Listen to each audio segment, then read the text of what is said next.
This is the technical difficulties with playing Citation needed. Joining me today, he reads books. You know, it's Chris Joel. Everybody's favourite Gary Brannan. Gary Brannan. All I'm going to tell you is the whole thing will need ripping out, burning, and starting again, Vicar. The bounciest man on the internet, Matt Gray. Insert soliloquy here. Thanks, Matt. In front of me, I've got an article from Wikipedia, and these folks can't see it. Every fact they get right is a point and a ding, and the special prize for particularly good answers, which is... Mystery Biscuits! Oh, yeah. And today we are talking about Camille Flammarion. Ooh, hello, foreign parts. Yes, hello. Absolutely. Any guesses as to which foreign part? Point straight off the bat, yes. The wheel spins and lands on France. Again. The wheel is 50% France. France, the rest of the world. Flammarion. Okay, we're going to need an occupation here. Yeah, we are. Astronomer and author. And it's a long article, so I'm happy to give you that. A strawther. A strawther, yes, he was a strawther. So he wrote books about astronomy that were either fact or fiction. Well, that's the thing. They were both. I'm going to give you a point. Faction. Isn't that just lies? Oh, faction's already a word. He wrote both science fiction and popular science. Got it up, I didn't get them two mixed up. Oh, yes. Well, funny you should mention that, Gary. I had the manuscript here of my important scientific work and my one here about men with bum faces from Venus. But they both went to the same printer on the same day in the same envelope. We can completely agree with Professor whatever. It's Flammarion. Flammarion's He was not a professor. On gravitational waves, but the bum-faced goats from Mars are a completely different concept. I mean, I'm not going to give you bum-faced aliens from Mars, but I'm going to give you a point. Well, there's a first. I'm going to give you a point for Mars. He was one of the people who... Canals on Mars. Point. There we go. Absolutely right. Percival Lowell in America was the one who came up with the theory, but yes, he thought there were artificial canals on Mars. Yeah. What, for boating? Yeah, big canal boating system. Big recreational holiday market out there, to be honest. Go to Mars, get a narrowboat. Oh, yeah. Boat along the canals of Mars at a gentle 4 miles per Mars hour. The canals on Mars were actually what? Motorways. Just rain-covered motorways. When they looked them through the telescope, the light glittered off them. It was an easy mistake. Swans landing on it all the time. All the bloody time. Cobwebs on the telescope. Not quite. Not quite. They were natural formations, weren't they? No, not at all. And they weren't artificial formations either. So they weren't formations at all. I will give you a point. Can you explain what they were? No, I was just being a pedant about what you'd said. There are two possible explanations for the canals. They're canals. Well, okay, there are three, but one of them was definitely wrong. There are still two that are possibly... One is that there was a formation, something they saw that they misinterpreted. The other is an optical illusion. Like the one when you go to the fair and you go walk in the mirror, makes you look all small and fat. Yeah, and that it made a load of... Watch it! It made a load of points look like lines that connected up through a slightly dodgy telescope. But why canals? It could have been rivers or... They were straight lines. They were very straight, so they look more like canals than rivers. So they look like irrigation canals. If I could, you know what? If I had the ability to do one gigantic, stirring effort, I would now transport myself to Mars with a canal boat. Just be there waving. No, put it out on Mars and half bury it like it's been there a long time. When the next Mars rover comes over the hill, holy shit! I suppose the Curiosity rover is about the size of a big car. Yeah. So if you make it shorter and longer, it's a narrowboat rover. If you just put, I don't know, some expanding foam sealant around the windows and doors, I'm sure it would be airtight enough. I mean, let's face it, the moon lander was made of tinfoil. A canal boat's way stronger. Hello, NASA? Yes, it's Matt Gray. Put narrowboats on Mars. They've gone. See, this is how the world gets sorted. Yeah, Matt Gray. Hello, World Organisation. It is Matt Gray. So, Flammarion was... I'm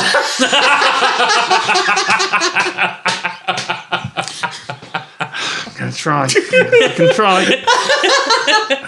I'm not even off tangent. We're talking about canals on Mars. Yeah. Oh, yeah. This is perfectly on screen. How did we stay relevant? It's a skill. I don't know, 6 years later, how are we still relevant? Flammarion was both scientist and very much not a scientist, so he was exposed to two very different lines of thought. One of them was very much scientific method. Who in his era would have been the person standing at the front of, this is science against religion? The chief scientist. Darwin. Point. Exactly right. And then on the other hand, the rising popularity of what less scientific movement? Roller skating. Not really. I mean, it is a movement. A very movement, a straight line, forwards or backwards, yes. Bowel. Not a bowel movement. No, we're not having... Chris, save us. Cubism. Way too early. I don't know.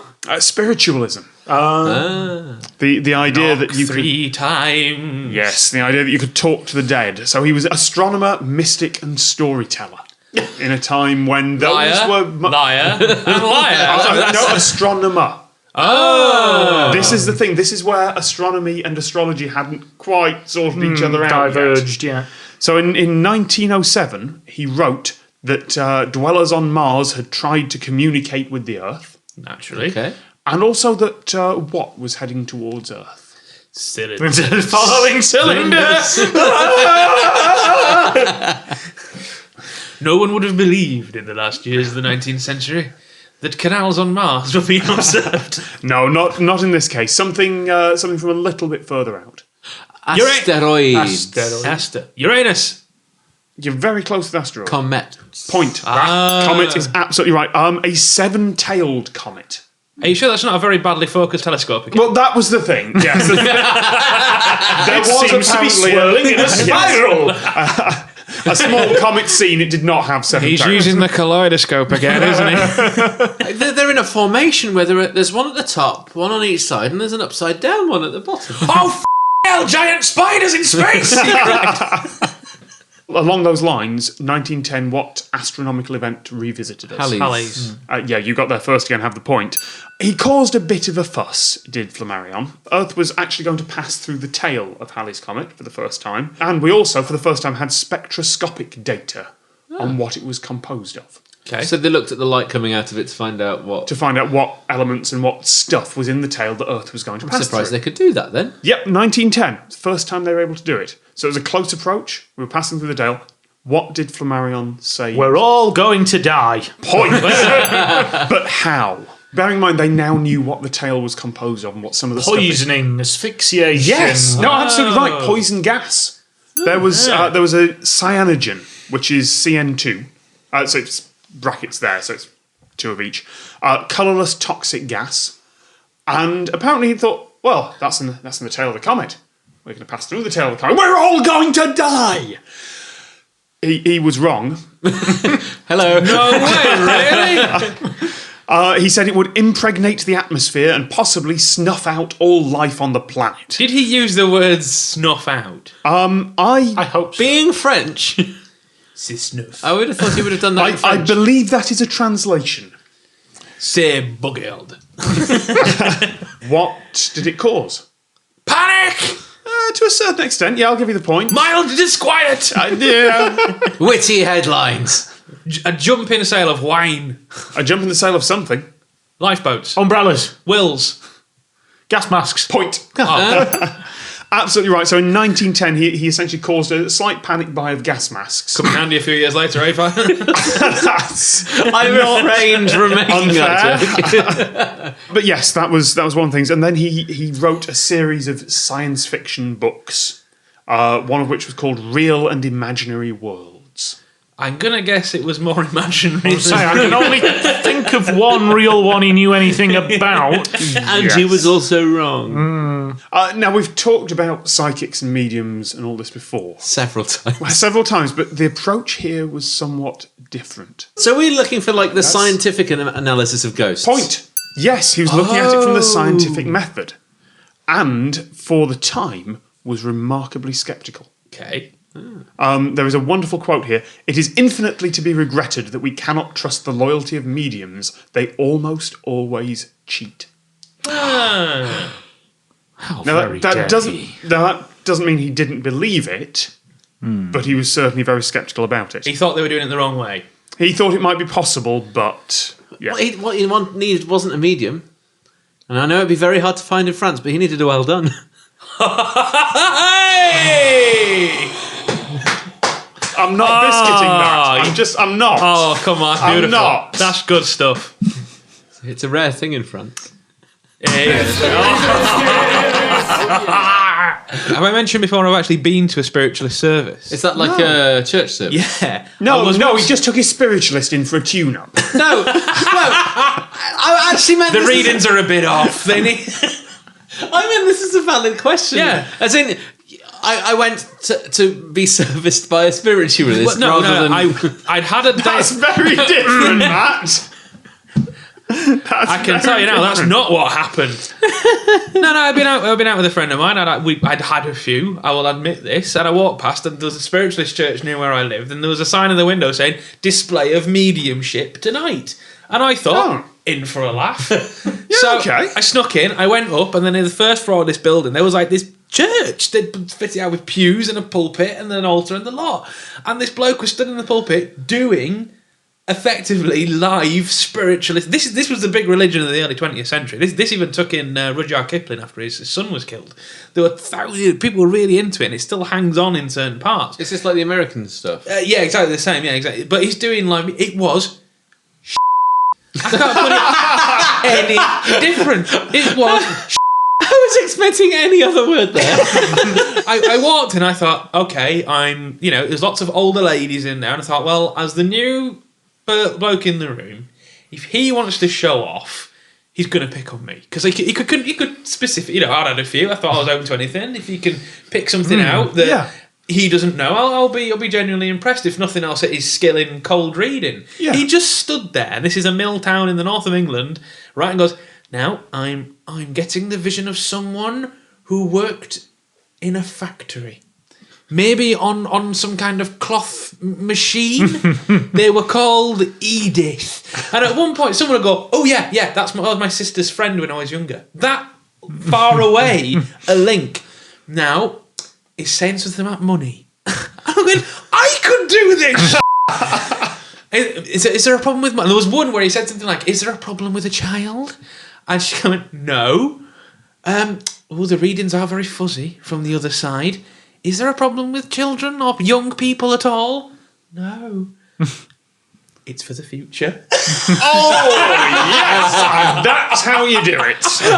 At that point, I gave an audible ha from the back. It was terrible. I couldn't do it. Stand in front of a room, say some old people's names, and if you get it wrong, just go, "Oh, it'll make sense one day," and then carry on. Is this a religion? Yeah. They sang hymns and everything at the end. Then I had a glass of orange squash, wobbled out, and got a samosa butty on the way home. And got what? A samosa butty. How northern is that phrase? It's some deep fried pastry with spiced meats inside. The Empire In a bap. Yeah. Bread roll for those. In a bread roll with a bit of mint sauce. The Empire made it to the north. That's so what nice. I want to try that now. It's beautiful. I don't. That's just that's double carbs, which I guess Chip butty. burrito. Yeah, never mind. Yeah. It's great. I withdraw my objection. The number of times I've come back with a big splodge of yogurt sauce down my front. I'm sorry, what? At least that's what I told you. After he's been serviced by the spiritualist. So yes, Flammarion was simultaneously quite a believer and also quite a skeptic. He was sure there was something, but as he looked at it, he kept finding, well, it can't be that, it can't be that. Martians! All Martians. Martian canal boat dwellers. Beaming their thoughts down. Buy me a new pot plant or one of those nicely painted watering cans with a plant in it. That's obviously from the north of Mars. Every planet has a north, what can I say? It's kind of sad, really, because he seems to have had the scientific method and really both wants to prove it properly scientifically and also really wants to believe. And it's going, there must be something there. I'm going really high pitched, but it's Yeah, that's absolutely the case. Had a massive influence on a number of people, and has quite a few things named after him. Any ideas? stars, No, comets, asteroids. Yes. A ghost. Well, His own ghost. yeah. It was incredibly convenient. Asteroids also named after his sister, his niece, perhaps his first wife. Did he name them? No. Oh. No, he's just very, very well respected for what he did for astronomy and for science.